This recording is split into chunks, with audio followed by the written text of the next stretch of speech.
Well, hello everyone, it's me, Rob, again, and welcome back to my ongoing quest to find the ultimate YouTube-inspired birthday cake from non-baking YouTubers. So far, we've baked along with Keith from the Try Guys, recreating his infamous Daddy's Favourite cake. And in the last episode, we baked along with Sophia Nygaard, recreating, on a smaller scale, her Franken wedding cake. In this week's episode, we're turning our attention to yet another one of my favourite YouTube creators, who has also dabbled a fair bit with baking, in spite of not being a baking YouTube creator. But don't worry, we're not going to be baking with nail polish. And if the intro and that didn't give you enough of a clue, well then hopefully this next bit will. Hello everyone, it's her Christine again, and Yes, that's right. In this week's episode, we are going to be baking along with Christine of Simply Nailogical. Let's get to the video.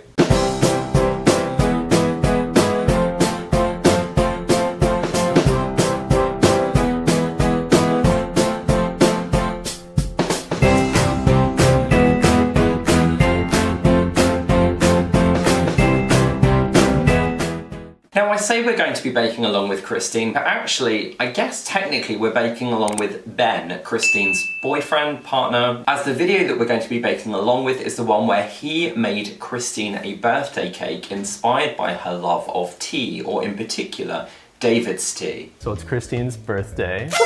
All right, this week we're gonna give Christine a little break, and I'm going to bake her a cake for her birthday. I found a recipe for a very special birthday cake. It better involve tea. How did you know? Really? It's a London Fog beer cake made with organic cream of Earl Grey tea. In case you don't follow me on Instagram stories or Snapchat, I really like tea. And my favorite tea for years now is DAVIDsTEA. Now the eagle-eyed monks, you may have noticed that we didn't actually have a video last week, and that was simply because we were waiting for one of the all-important ingredients to arrive all the way from Canada. I probably should have mentioned that Christine is a Canadian YouTube creator. But in her video, she and Ben are baking a cake using DAVIDsTEA. This one here in particular. This isn't actually available here in the UK, so I had to ask one of my Canadian friends to buy this for me and post it over. And obviously these things take a bit of time, and we all know how strict Christine is about people having the right products when they are following another creator's tutorial. We're all familiar with the I tried following beautiful person X, Y, or Z's makeup tutorial trend, right? And you've probably been wondering why I haven't done one yet. You see, the one thing I noticed in watching all of these attempts to recreate a beautiful person's makeup tutorial was that the person doing the recreation often didn't have every single product that the beautiful person used. I'm definitely not gonna have a lot of the products that she has, but That is something I do not have. I don't really have a lot of the products that Jeffree Star uses. Okay, so I It's don't funny. have that, so I'm just gonna go into My my pink looks way different than Christine's pink. Oh my god, I have that. I'm just kidding, I don't have that. And then they wonder why the recreation didn't turn out perfectly. But yes, it's now here, so in today's video we are going to be having a go at the cake that Ben created for Christine's birthday a while ago now. And I guess we have a lot to do, so we should probably get baking. Preheat the oven to 350 degrees Fahrenheit. So you will notice that there are a huge array of ingredients here, because typically with an American, or I guess Canadian cake recipe, there's a lot going on. I hope Kenwood don't mind me wearing their branding when I'm doing ridiculous videos like this. The first thing to do is preheat the oven, which I've done, and I've also grease and lined my 2 tins. Now, just like Ben, I am doubling up this recipe because I'm following along with what they did. So not only have I had to convert all of the American measurements, so cups, etc., into British, but I've also had to double them as well. So it's highly possible that I have missed a step and it could all go wrong, as is usually the case in these videos, so we'll see. But the first bit, I've written notes, that's how serious we are. So oven on, done. Line tins, done. Steep tea. Steep 6 perfect spoons of organic cream of Earl Grey tea. You have to do it at 200 degrees Fahrenheit. Does that really matter? Yes. Okay, so we need a perfect spoon? Yeah. I have a lot of them. So that's 6 spoons of tea, Ben.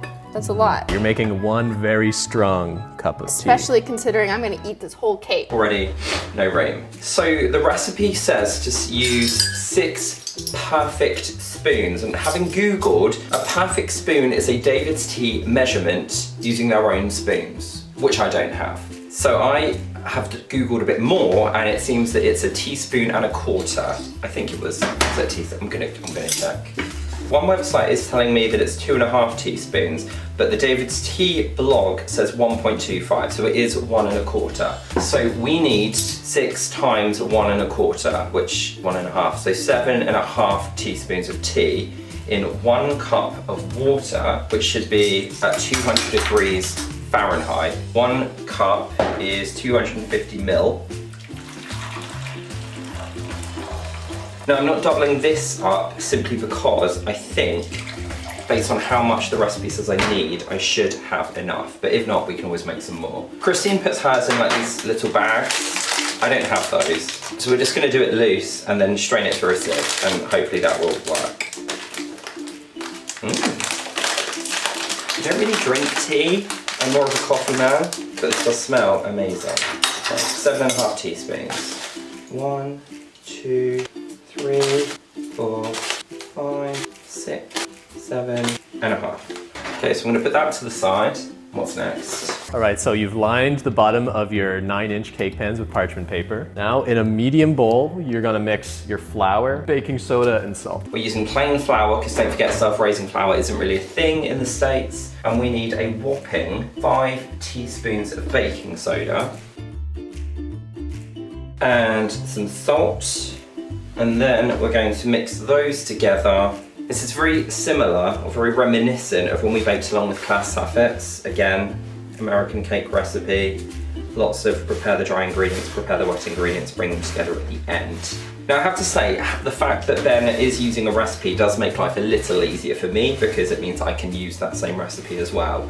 But also I will say that his instructions are quite clear, so it's not as mad as some of the other recipes we've tried. I think they're actually doing a live bake along again tonight, so could this be a new direction for the Simply Nailogical channel, or Simply Not Logical? I don't remember which one it was on. So dry ingredients are combined, and then next up we need to melt the butter in a pan, which I can do. Butter is that one. All right, our butter is just about melted, so we're gonna take that off the heat. Stir in 2 cups of room temperature beer into the butter. Tea flavored beer. That's crazy. Like, what is this world? Now I have a confession. After all of that whole I'm trying to use the same ingredients that Christine and Ben used in their video, the beer that they use in their recipe, the Bow's London Fog beer, seems to be discontinued. I think it was a special edition between David's Tea and Bow, who are a beer company in Canada. So unfortunately, I couldn't get that, but having looked at the flavour profile of the London Fog, it seems it's an Earl Grey flavoured beer. So I found this one from the Yeasty Boys, which is a small brewing company here in the UK, based down in Devon, and we're going to use that instead. The only kind of big difference I can see between this one and the Bow London Fog is that the London Fog has kind of a vanilla undertone. So when we add the vanilla to the recipe, we'll put a tiny bit more in, and hopefully it will all balance out.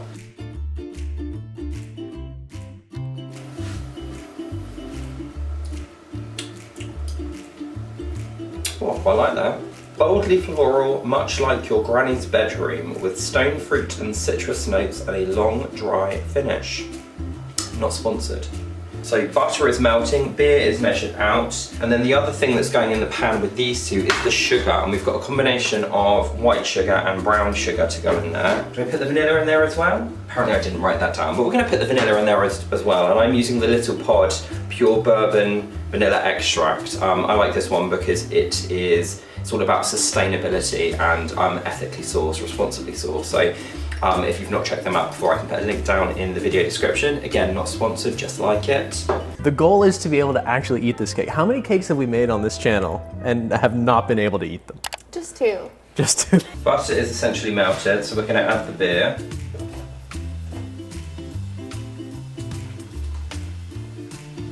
it's a lot of liquid. And then in here we're also going to go in with the 2 sugars. So there's 1, and there is the other.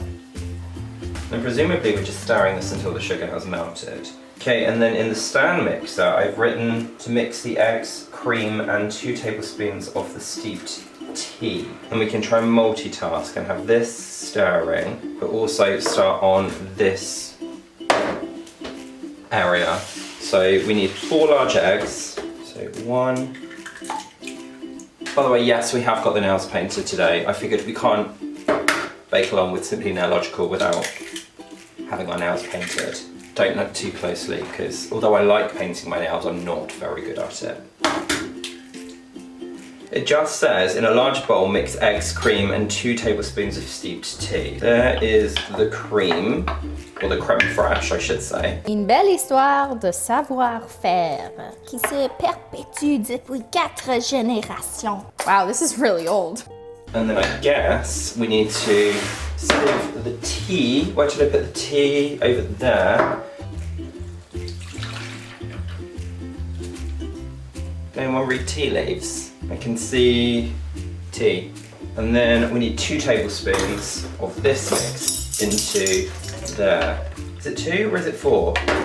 This is what I mean about doubling the mixture, because I keep forgetting. 4. It's 4, because it was 2 in the original recipe. So 1, 2, 3, 4. I already did a bit for luck, but I'm going to do a bit more for luck. And then that is going to go on the stand mixer, and we're going to mix it together.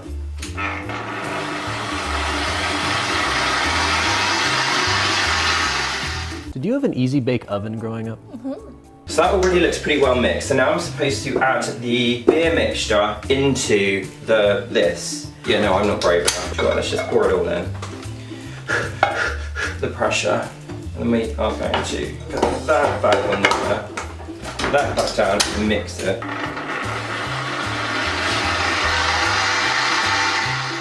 Are you ignoring me? Are you talking? Did you say something? Is anyone taking Ben's cake tutorial seriously? There's so much liquid here that I think I'm going to copy what Ben did, which was to add the flour a little at a time with the mixer running. But I'm going to switch to my creaming beater because we all know how much I love that. I'm still not convinced, this is so liquid. But again, if I've gone wrong somewhere with those measurements, then it's highly possible that I've put too much of something in or not enough of something else in.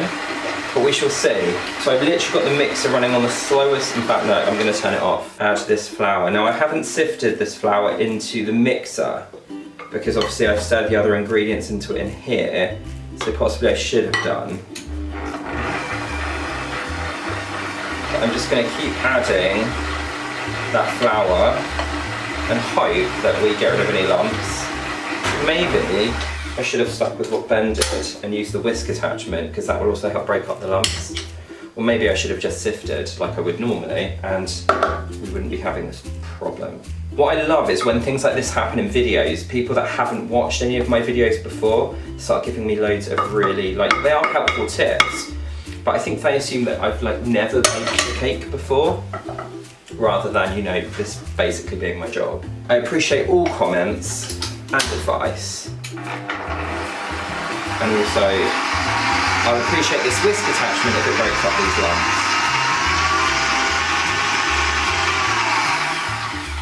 Again, it's very, very liquid. Do you think we've got rid of the lumps? Now, as you already heard Ben and also me explain earlier in the video, this is a double batch of mixture because the original recipe is just for 1 9-inch cake that you then cut in half or tort to turn into a layer cake.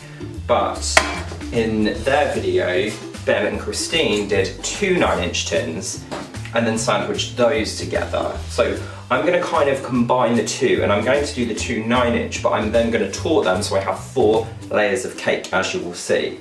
But for now, I'm going to divide this mixture reasonably equally into the 2 tins. And again, if you want to be super accurate with something like this, you can weigh the tins. It's not something we've done so far in this series, so why start now? Now the recipe calls for these to be baked in a preheated oven at 350 degrees Fahrenheit, which when converted into Celsius is 180. But of course I bake in a fan oven, so my normal temperature is 160. So I'm gonna pop these into my preheated oven at 160 fan for around about 1 hour, and hopefully we will end up with some beautifully baked cakes. But while they're in there, we clearly have a lot of mess to tidy up. And we're also going to make the buttercream frosting ready to decorate when everything is done. So I'm going to have a quick tidy up. For you guys, I'll be back in a couple of seconds. For me, I'll be as long as it takes me to sort out this carnage. So I'll see you shortly. That's it. Now we just got to throw these guys in the oven for about an hour.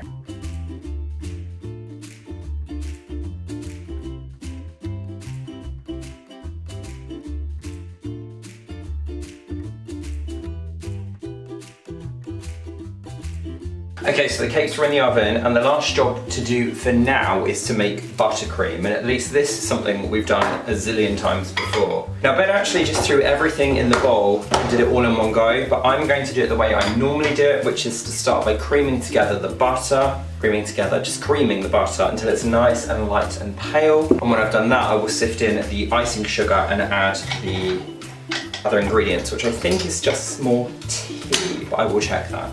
Okay, so my butter is now much paler and lighter. I show you, that is what we are looking for. So now I'm going to sift in half of the icing sugar. By the way, I don't think I've said it yet, but if you want to have a go at this recipe yourself, I will link it down in the video description. You might be hanging on to see how it tastes before you decide. Okay, so half the icing sugar-ish in. We're just gonna mix that until we can't see the sugar anymore, so literally a few seconds.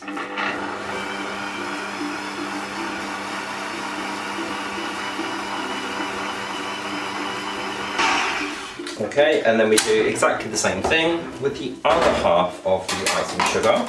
And then just before we put it back on the mixer, the recipe says to add 2 tablespoons of that steeped tea that we used in the cake. Christine did add a little extra. Maybe we'll do 1 for luck. We are technically supposed to be baking along with Ben and Christine, not with the recipe.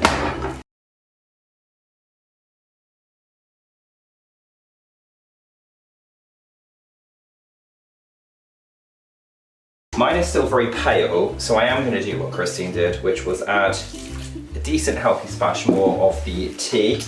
Again, that may well be a mistake, but I kind of want it to look a bit kind of more a goldeny colour like theirs did. So it might just be it ends up being quite soft, and if that's the case, so be it.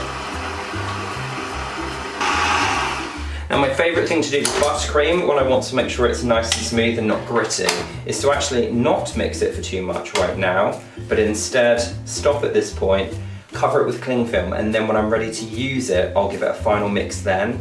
That gives all the sugar crystals time to kind of melt down into the butter, and in this case the tea.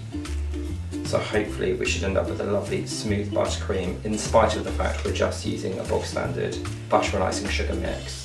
Now again, when you are adding extra liquid to a buttercream, you may find that you need to add some extra icing sugar just to get everything nice and sturdy. If that is the case, then by all means do that. Again, if you are having a go at this recipe too.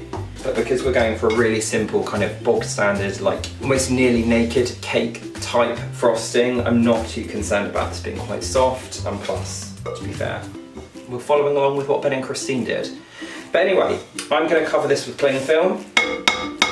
The cakes have still got a good half an hour or so to go. So what I'll probably do is take those out of the oven, transfer them onto a cooling rack to cool down completely, and the next time you see me, we'll start kind of putting our cake together. So again, for you guys, that will be in a second. For me, that will be in a couple of hours' time. But yeah, I'll see you then.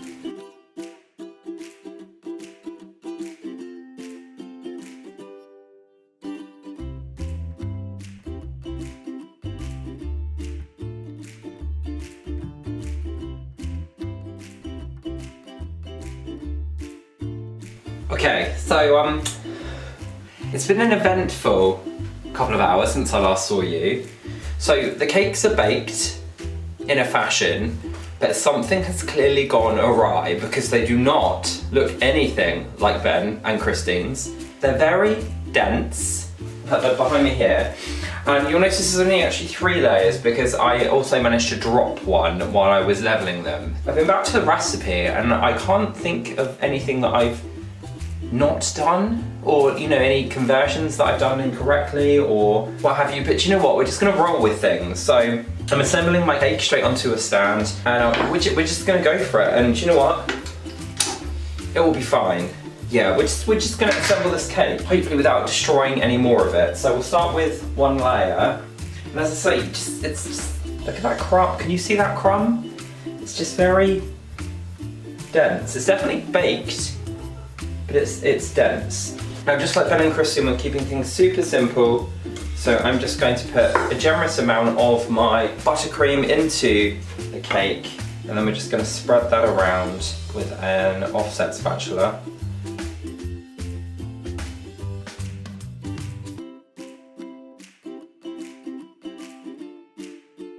And then we'll put the next layer on. I'm a bit scared of this one because this is the equivalent of the one that broke before. Oh. Again, for those of you watching me for the first time, I have actually baked and decorated cakes before. I have other videos, I promise.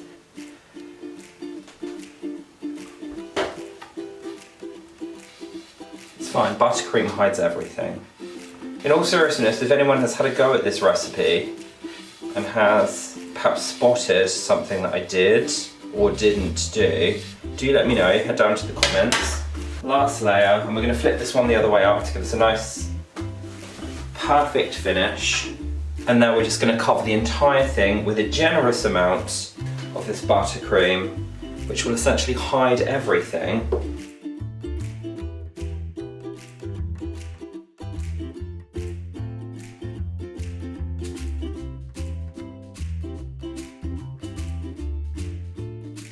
It is recommended that you go for a rustic, semi-glazed kind of look. Very rustic, very authentic. Authentic, Like that's right. all YouTubers, authentic. But essentially, there it is. Now on the DAVIDsTEA blog recipe page thing, they've decorated the top with slices of fresh orange, and Christine decorates hers with a sprinkling of tea, but I'm not sure if that would be very pleasant to eat.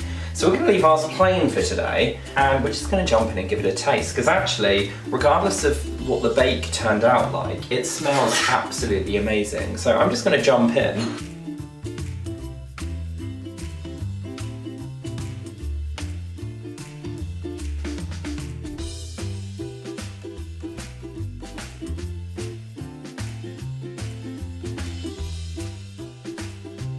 Good.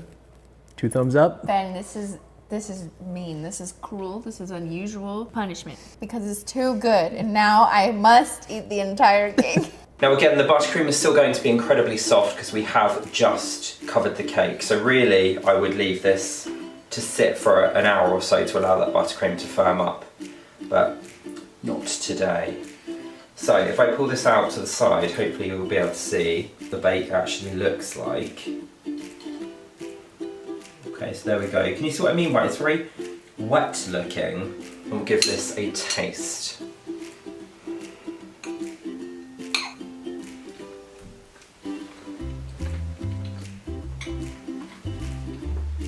It's almost got that kind of wet carrot cakey feel to it, but the taste actually is stunning. You definitely get the tea.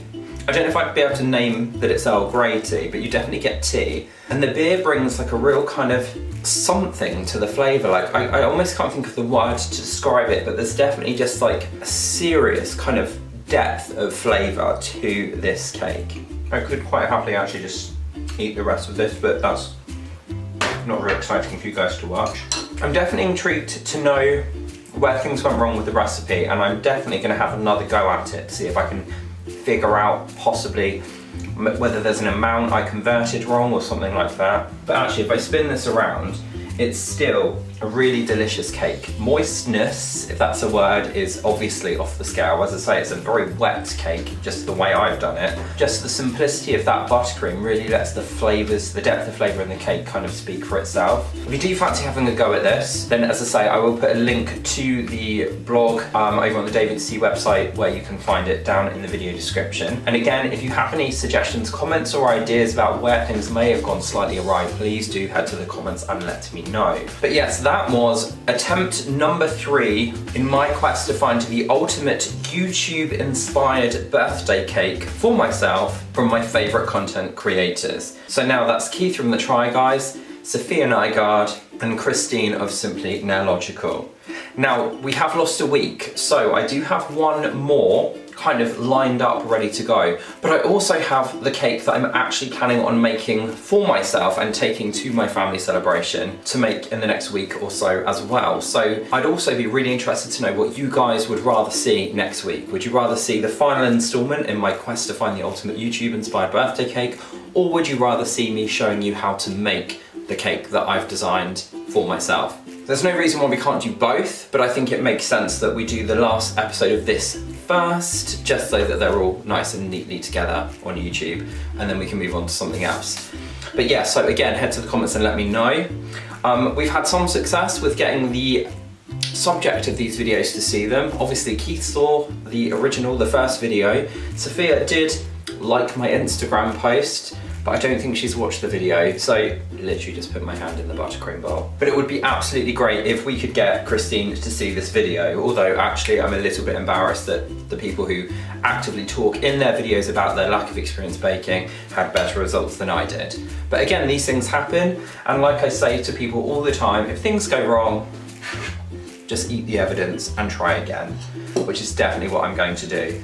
But anyway, I do hope you enjoyed that video, and if you did, don't forget to give it a thumbs up down below. And if it's your first time watching a video here on my channel, please do hit that big red subscribe button before you go today as well. If you hit the bell icon, you'll also get a push notification every time I upload a new video, which incidentally I do every Monday at 6 PM GMT. I'm now going to take my reams of paperwork and my slice of cake, go and figure out what exactly went wrong, but I will see you all at the same time next week for another video. Until then, take care and happy baking.